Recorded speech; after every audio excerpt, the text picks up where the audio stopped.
Hello on, Readers A32 back with how to play today. We're going to quickly look at this relatively new game called Gap. Not the Gap. It has nothing to do with the Gap or the store. It's just called Gap. It's by Arcane Wonders. And it has this beautiful, shiny box. It's for also by Funbot. And it is for 2 to 6 players, ages 8 and up.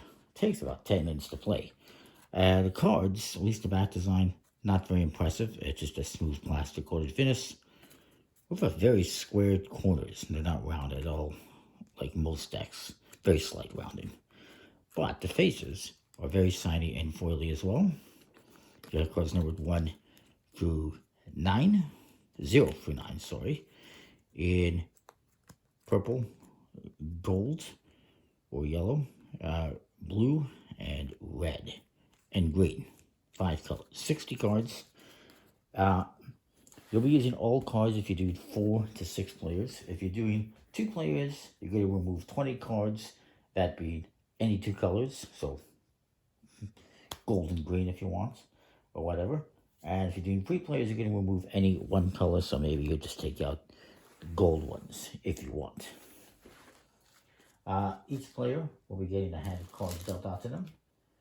Now, you can play different game lengths. You can just choose what you're going to do. You can do a very short game, which will just be playing to 15 points.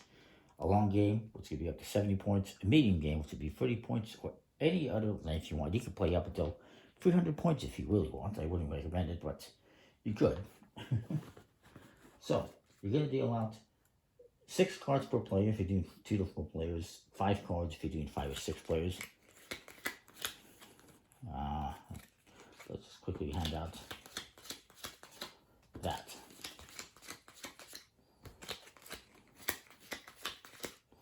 And you'll deal 4 cards face up in the middle. Now, what you're going to be doing is using cards in your hand to claim cards in the middle. It's almost Scopa-like, if you will. And you'll see that the cards have different numbers on them in each corner. Not just the number, it's the number 1, but it also has a 0 and a 2. That means you could also get the 0 or the 2 if need be. The 0 has a 9 and a 1. The 9 would be 8 or 0. And the 1 is 0 or 2. You're always going to have the cards that are above and below that number. I'll explain that. So, you're going to look at your hand. You're going to keep the secret to yourself. And you're going to see which card you want to capture. Now, if you have a card that matches the value of any card here, like I do with the 6, I capture that card and I will put them face up on the table. Just like so.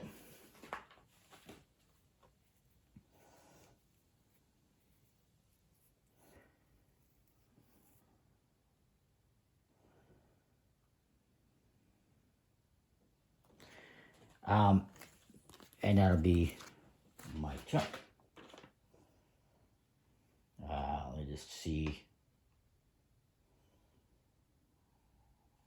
something here.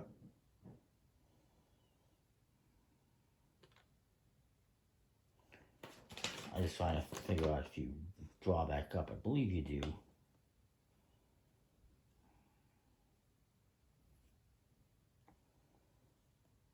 Or maybe not.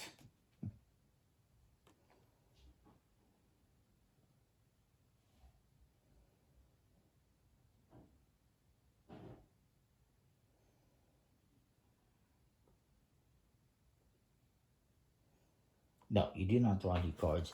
But if there is less than 4 cards here, you will draw another one. My opponent's going to go here.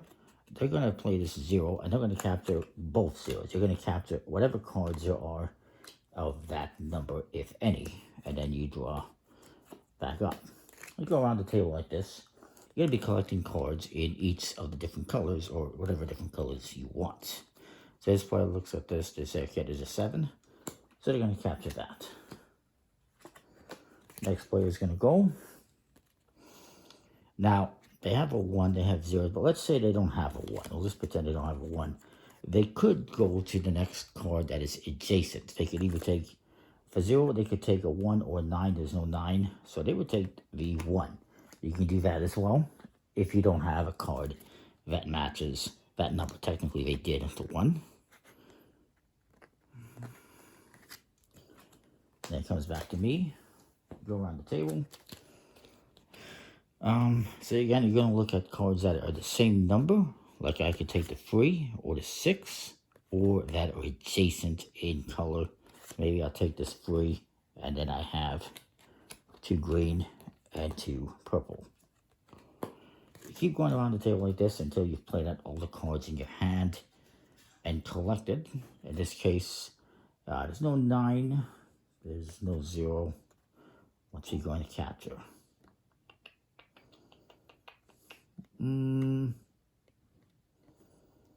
Now, if there is nothing you can capture, like this guy can't do anything.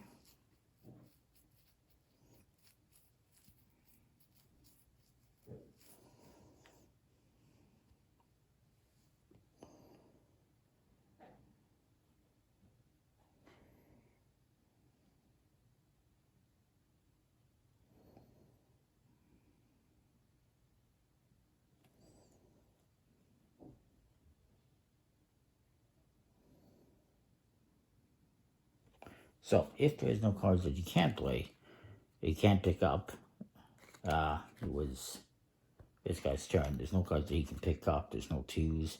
Okay, actually there's a 6 that's adjacent that he can't pick up. And if there was a 4, he could also pick up. He could always pick up 1 above and 1 below. You can pick up 2 adjacents on your turn. I'll see if I can do that. He's going to pick up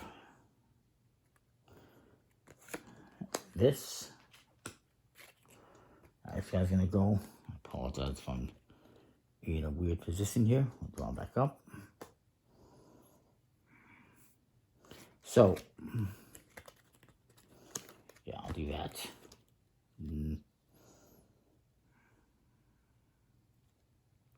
might as well pick up a 7. And you keep doing this around the table until you've played out all your cards. I would pick up, let's say I pick up the 2. Again, if there was no 2 there, I could play this 2, and I could pick up the 3 and the 1 because they're both adjacent in number. So I could do that, but I picked up a 2 instead. We'll organize them by color. And you're going to keep going around the table like this until everyone's done the cards in their hand. Then you're going to score points based on gap. Let me see if I can organize something here. Let's just say I had all these cards in my hand. And I had another one. Let's say I had 5 gold cards at the end of the round. We'll just ignore everyone else. I'm going to look, let's say this is what I had then at the end of the round, for instance. I'm going to look for the gap, the difference between my biggest set and my smallest set. So my biggest set, I have 5 cards, 1, 2, 3, 4, 5. My smallest one is 1. I'm going to do a little math. 5 minus 1 is 4, and that's how many points I get. And everyone else is going to do the same thing. And then you're going to reshuffle, redeal, and play another round. You play until you get to whatever set amount of points you decide to play, whether it's 30 or 300, which would be ridiculous. Now, I should point out, if I had a second card here, my smallest set is now 2, but I got 2 that are 2. What happens here? Well, I'm actually going to double these up. So I have 4 for my smallest set, I have 5 for my biggest, so I would only get 1 point. Likewise, if I had 2 sets of 5, I would say my smallest set was just 1, or 2 is fine, I would get these 2 joined together. So that'd be 10 minus 2 is 8 points. So you're going to keep that in mind. You're trying to have the biggest gap between a small set and the biggest set, but if you have multiple cards, if you have a tie for the smallest set, you're going to combine those and subtract that score. If you have a tie for the biggest set, you're going to add those up and subtract the lowest set. So those are some ways to get more points, perhaps. And you probably want to avoid having multiple sets of small cards. Like, I wouldn't want that, because then I'm going to be subtracting 4 points from my score of 10 that I have here. But that is Gap. It's kind of an interesting game. Pretty simple, straightforward. It's just collecting sets of cards by color, trying to make sure that you have hopefully one set that's really big and one set that's really small, but everyone else is probably going to be trying to prevent you from doing that as well, and you're going to be doing the same thing, so it's pretty cool.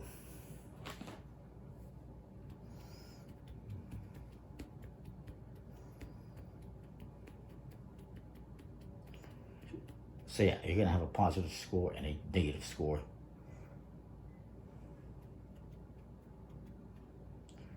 Based on which colors you have the most and the least. If you don't have any, if I don't have, let's say I don't have any green, or I don't have any purple, I just ignore that as well. I wouldn't worry about counting that up. This one that's in the middle, or if I had both of these in the middle, they don't factor into the scoring. It's just your biggest sets or sets and your smallest set or sets. So that's Gap. It's all about the gap between the big set and small set. Kind of a cool game. I like it. Comment, like, subscribe, and what you think. We'll see you next time. Thanks for watching.